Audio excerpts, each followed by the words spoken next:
You're about to meet 10 people who saw a cliff and thought, I wonder if I can fly. This isn't a list of victims. It's a roster of volunteers for the dumbest science experiments ever conducted. So buckle up. The outcomes you're about to see have been peer-reviewed by gravity, chemistry, and common sense. Do not replicate. 1. In the deep, silent hours of a chilly German evening, a small-time car thief named Klaus fancied himself a modern-day Houdini of the automotive world. He saw himself not as a common criminal, but as a skilled technician, a master of bypassing complex systems. His chosen canvas for tonight's masterpiece was an older, well-kept sedan, the kind of car that suggested a quiet, orderly life, a life Klaus was about to disrupt. Armed with a cheap set of tools and an ego inflated by a handful of online video tutorials, he slipped into the driver's seat. The car was a vault, and he was the safecracker. He got to work under the steering column, pulling away the plastic panel to reveal a chaotic spaghetti of multicolored wires. This was his element. To him, this wasn't just a mess of copper, it was a schematic of opportunity. He confidently selected a thick red wire and a promising-looking brown one, stripping their ends with a practiced flick of his wrist. He held his breath and touched the two exposed wires together. A spark, a satisfying roar, and the engine coughed to life. A wide, self-satisfied grin spread across his face in the dim light. He had done it. He was a maestro. But his symphony of crime was interrupted by a heavy, final-sounding thump click. The car's central locking system, in a final act of defiance, had engaged, sealing every door and window. Klaus, momentarily annoyed, dismissed it as a minor electronic hiccup. He reached for the door handle, but it was useless. He jabbed at the power window switch, but it was completely dead. It was then that a thin, acrid ribbon of smoke, smelling of burnt plastic and failure, began to curl up from the very wires he was still clutching. A cold, heavy dread began to replace his triumph. He had crossed the wrong wires. He had brilliantly managed to start the engine, but in doing so, he had also created a catastrophic short circuit, a cascading electrical failure that was now methodically cooking the car's entire nervous system. The comforting glow of the dashboard lights flickered violently before surrendering to darkness, plunging him into a tomb of his own making. The engine sputtered, gasped, and died. The only illumination now was a faint, sinister orange glow from deep within the dashboard. An electrical fire was taking root. He was trapped. The car he had intended to liberate had become his own personal, self-made, rapidly incinerating prison. He frantically threw his shoulder against the door, but it was useless. The smoke grew thick and black, filling the small cabin, choking him, blinding him. The very prize he had worked so hard to steal had turned on him with a vicious, electronic vengeance, proving in the most brutal way possible that when you try to hotwire a car, sometimes the car is the one that hotwires you right back. 2. The north face of the Eiger Mountain in the Swiss Alps is a place that demands respect. It's a jagged, near-vertical wall of ice and rock known to climbers as the Mordwand, or Murder Wall, a name it has earned many times over. For an adrenaline seeker named Lars, however, respect was for the weak. Lars was a purist, a thrill seeker who had grown bored with the safety and predictability of modern extreme sports. He believed technology, carbon fiber skis, advanced bindings, safety beacons, had neutered the raw, primal experience of adventure. He announced to his small group of friends, who were shivering at the base of the mountain with their cameras pointed skyward, that he was about to perform the ultimate act of pure skill. He would descend the face of the Eiger, but not on skis. His equipment, which he revealed with the flair of a magician, was a pair of heavy cast-iron frying pans. His logic, a beautiful and intricate tapestry of insanity, was that this would be the ultimate test of man versus mountain, with no technology as a crutch. His friends, unsure whether to be horrified or impressed, watched as he made his final, absurd preparations. He had spent the morning meticulously applying a thick, greasy layer of lard to the bottoms of the pans, boasting that its organic composition would provide a smoother, more authentic glide than any synthetic ski wax. He then used a complex and precarious system of leather belts and bungee cords to strap the heavy, unwieldy cookware to his mountaineering boots. He looked less like a skier and more like a man who had lost a very strange bet. With a final, triumphant wave to the cameras below, a gesture that screamed, "Future legend," he pushed off from the ledge. For less than a single glorious second, his plan seemed to work. He slid a few feet. But the face of the Eiger is not a groomed ski run. It is a chaotic, unstable wilderness. The instant his full weight settled onto the greased pans, the delicate surface layer of snow, already clinging precariously to the ice beneath, fractured. A small slab avalanche, a localized river of snow and ice, instantly broke free. Had he been on skis with sharp edges, he might have had a slim chance to carve his way to safety. But he was on two greased, edgeless, perfectly circular frying pans. He had zero control. He was instantly swept up, a helpless, flailing figure in a white torrent of his own making. His friends' cheers turned to silent, open-mouthed horror as they watched him disappear into the cascade, a brief dark speck erased from the face of the mountain. His ultimate test of pure skill had lasted less than 5 seconds, a catastrophic failure that proved some culinary experiments are best left in the kitchen, and that the murder wall does not grade on a curve. 3. There's a special brand of unshakable, fact-resistant confidence that can only be found in a man who has decided to argue with the force of nature. In the frozen heart of a Russian winter, a man named Dmitry stood at the edge of a vast, glass-like frozen lake. He was there with his family, who, while enjoying the scenery, harbored a healthy and entirely reasonable suspicion about the integrity of the ice. Dmitry, however, was a man of action, not suspicion. He needed empirical data. While a lesser man might have used an auger to drill a test hole or perhaps cautiously tossed a large rock, Dmitry had a more grandiose, more definitive method in mind. He was going to use his car, his beloved boxy Lada, a vehicle famous for its ability to survive anything except, as it turns out, bad ideas, sat nearby. To Dmitry, it was the perfect scientific instrument, a four-wheeled hydrometer. "If the ice can hold the Lada," he announced with patriarchal authority to his terrified family, "it can hold anything." Their frantic pleas and reasoned arguments were just noise to him. He was on a mission for truth. With a smirk that communicated his absolute certainty, he climbed into the driver's seat, turned the key, and with the deliberate slowness of a man proving a point, he nosed the car onto the frozen surface. The first 20 feet were a triumph. The ice held. He could feel the slight creaks and groans beneath the tires, but he interpreted them as the lake settling under his mighty machine. He steered the car further out, a solitary, rumbling monument to his own genius, probably glancing in the rearview mirror to see the looks on his family's faces. He made it about 50 feet from the shore when the lake, which had been patiently waiting, decided to join the conversation.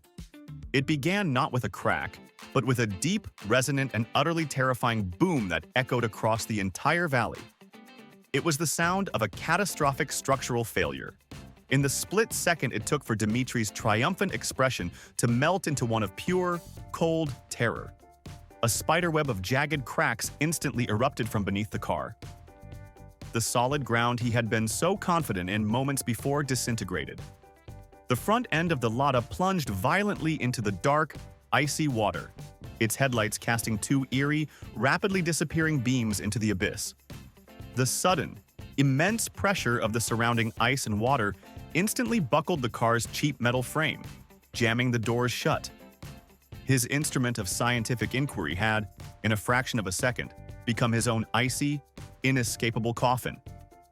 He had demanded a clear, unambiguous answer from the lake, and the lake, in its cold, silent way, had given him one. His final, fatal experiment had successfully proven his hypothesis wrong. A chilling lesson that the only thing thinner than cheap Russian steel is the ice you're driving it on. 4. In the heart of a quaint, historic town in the French countryside, Amélie was an artist whose canvas was scent. She was an amateur perfumer, a passionate and obsessive creator who saw the world not in colors but in aromas. Her small, stone-walled basement was her sanctuary and her laboratory, a chaotic but beloved space filled with antique glass speakers, intricate copper distillation tubes, and fragrant bunches of drying flowers. But Amélie wasn't interested in the common roses or lavenders of the perfume world. She was a purist, a seeker of the forbidden. Her obsession was capturing the intoxicating, ephemeral scents of rare and highly toxic flora.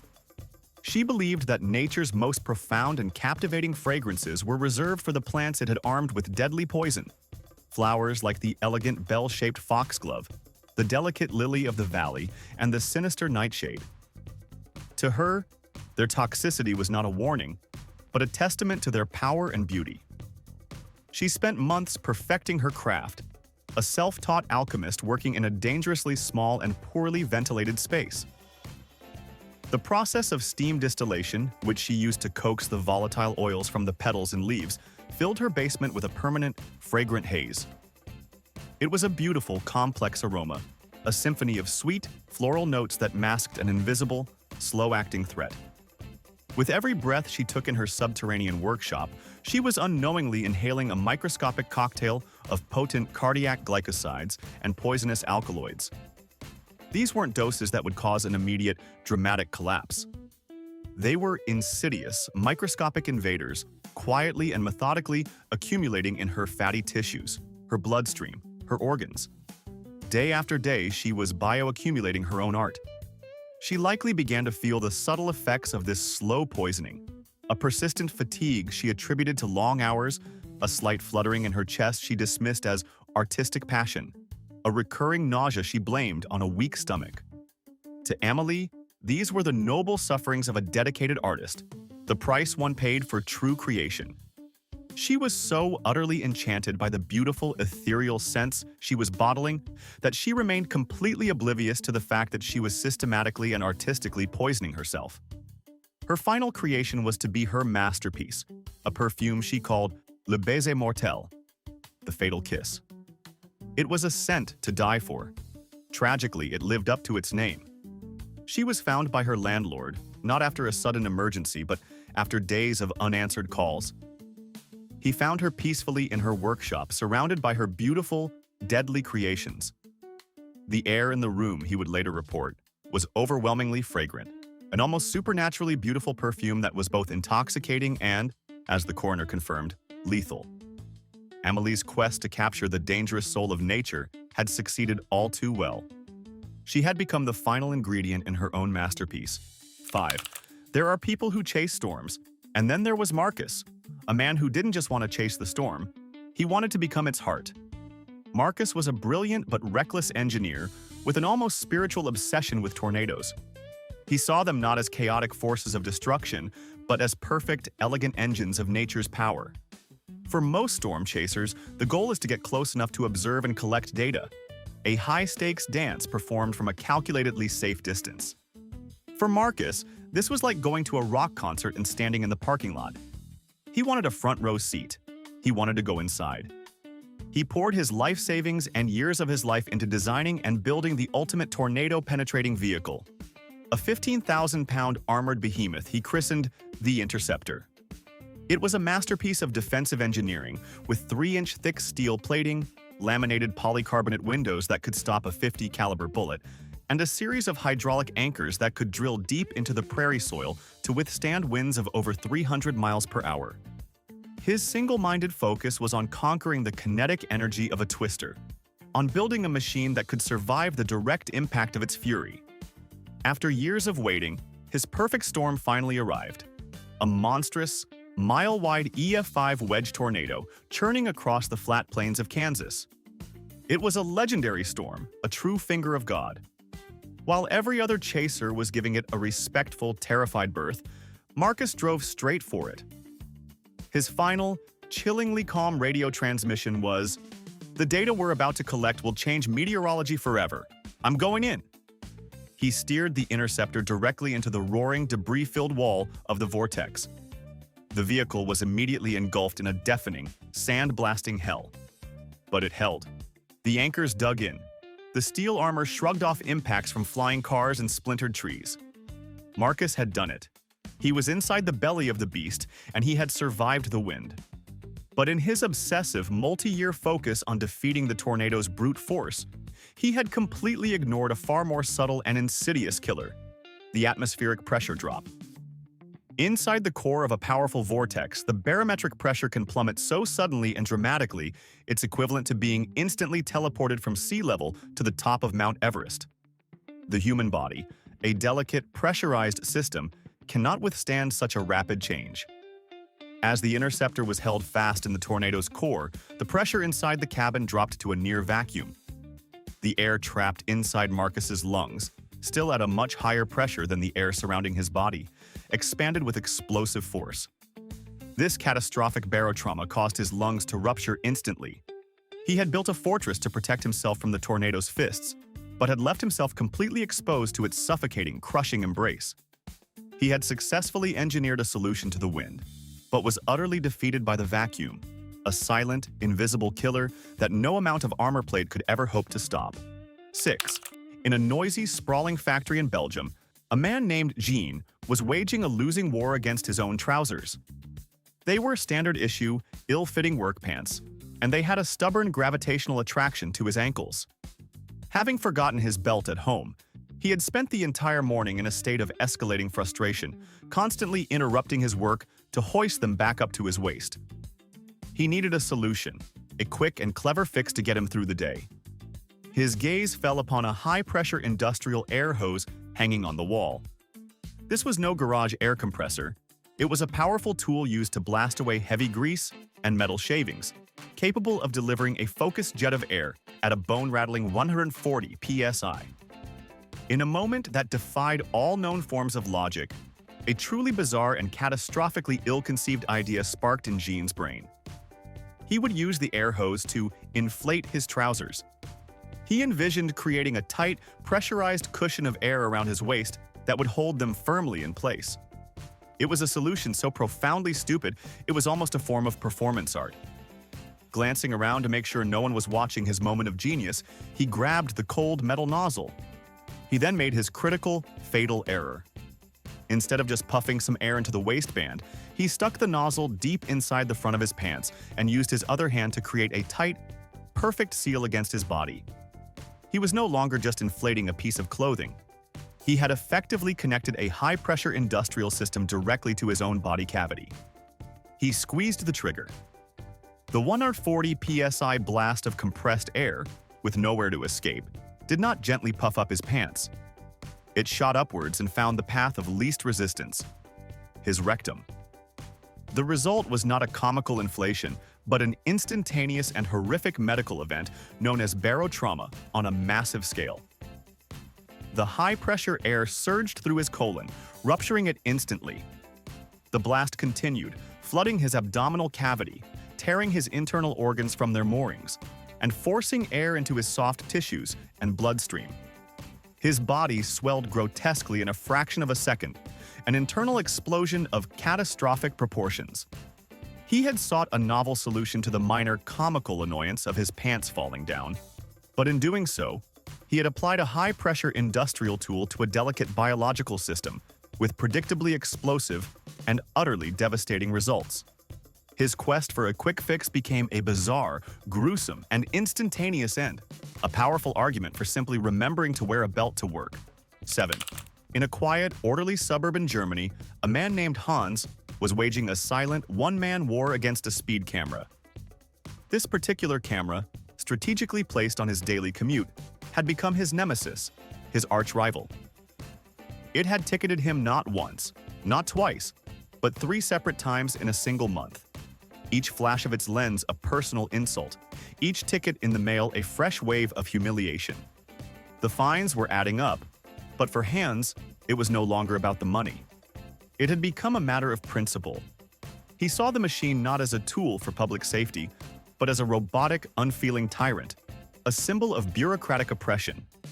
His rage simmered for weeks, growing from a quiet annoyance into a consuming, volcanic fury. One moonless night, his rage boiled over. He decided he was going to destroy the metallic monster. He wasn't going to just vandalize it, he was going to execute it.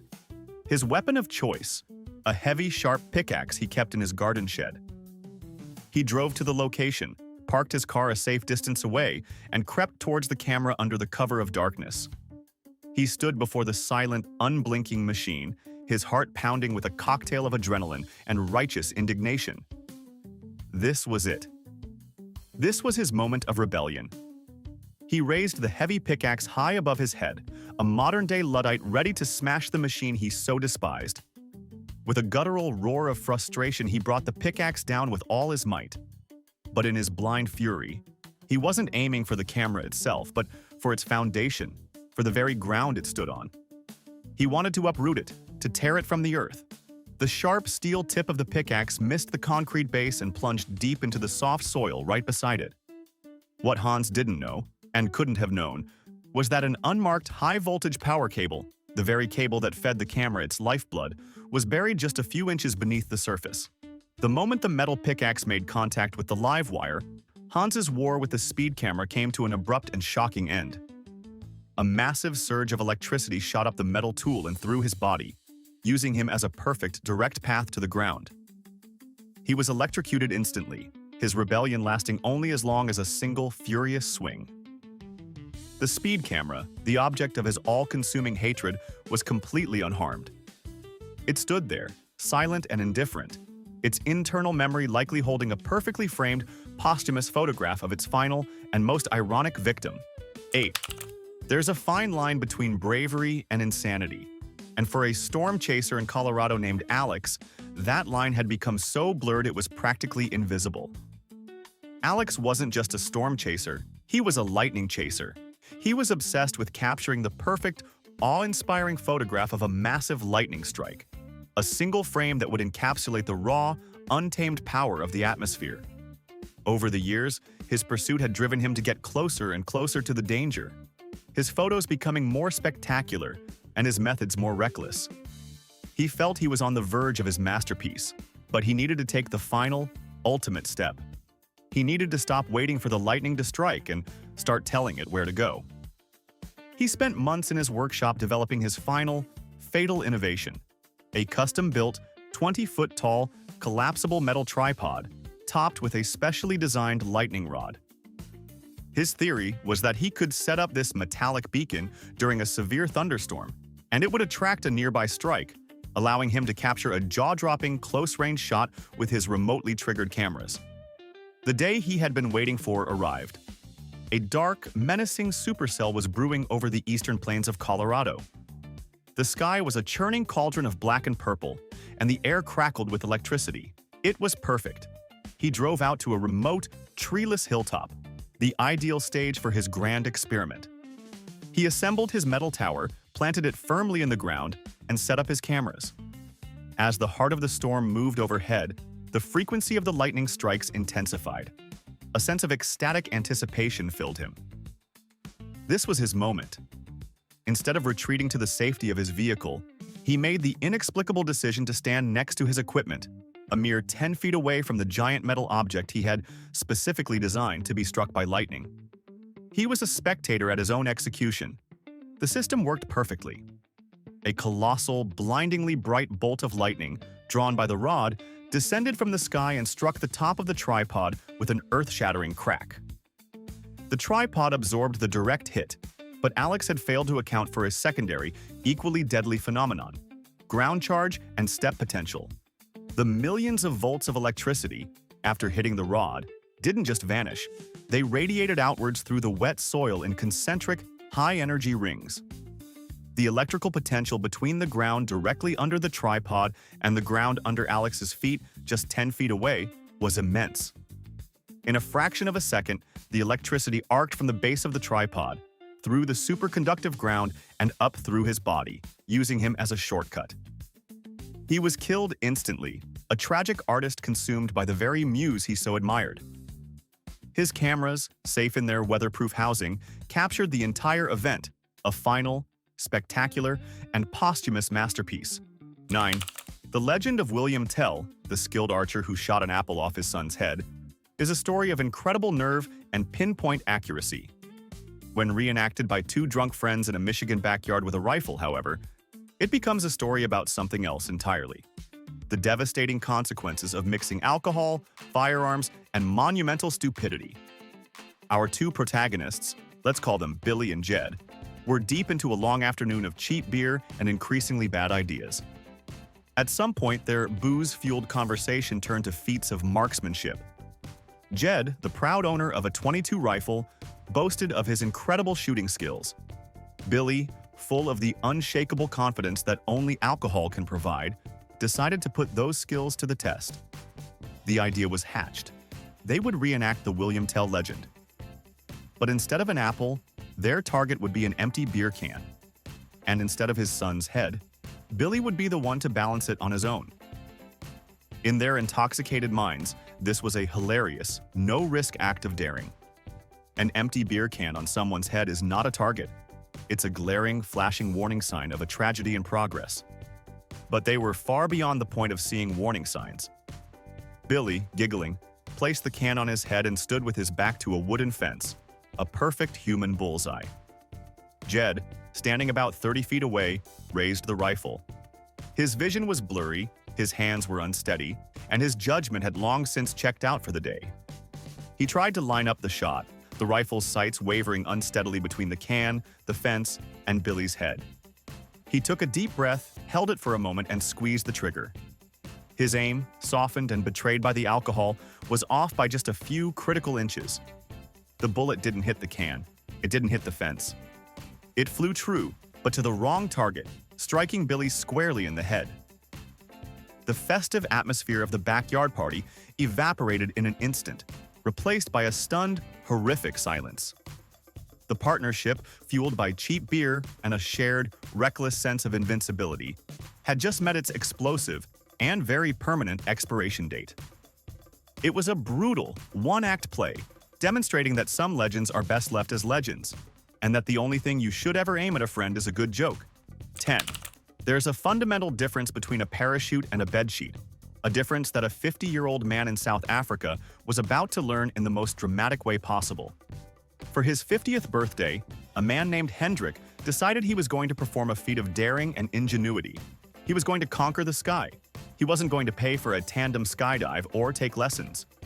No, Hendrik was a DIY enthusiast, a man who believed that with enough rope and a can-do attitude, anything was possible.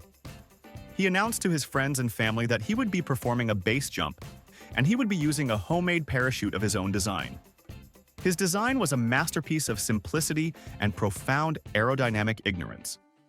It consisted of a single, large bedsheet with ropes tied to the four corners, all converging at a harness he had fashioned from old leather belts. His chosen launch point was the roof of the 15-story apartment building where he lived. On the day of his birthday, a small crowd of morbidly curious onlookers gathered in the parking lot below. Hendrik appeared on the roof, a triumphant figure, his bedsheet parachute billowing behind him like a superhero's cape. He waved to the crowd, a huge, confident grin on his face. He was not just a man on a roof. He was an inventor, an aviator, a pioneer. He gave a final theatrical bow, took a running start, and leaped into the void. His homemade parachute deployed instantly. But a bedsheet is not a parachute. It is not made of non-porous ripstop nylon. It does not have a carefully designed airfoil shape to trap air and create drag. It is a piece of porous cotton fabric. Instead of blossoming into a life-saving canopy, it simply flapped and fluttered uselessly behind him, a chaotic, flapping mess that offered about as much wind resistance as a wet napkin. His triumphant leap had instantly become a 15-story plummet. The crowd below watched in stunned silence as the man who had ascended the building as a daredevil returned to the earth as a projectile. His belief in his own ingenuity had been absolute, but it was no match for the absolute and unforgiving laws of gravity and aerodynamics. He had tried to cheat death with a bedsheet and some rope, but all he had managed to do was provide a brief, tragic, and utterly pointless demonstration of why real parachutes are not available in the linen aisle. Alright, I want a confession in the comments. Not the worst thing you've done, but the dumbest thing you've ever almost done. That terrible idea you had for 5 glorious seconds before your brain finally kicked in and saved you. What was it? Let's see who was closest to earning a spot on this list. If you're glad that brain cell woke up, hit like and subscribe.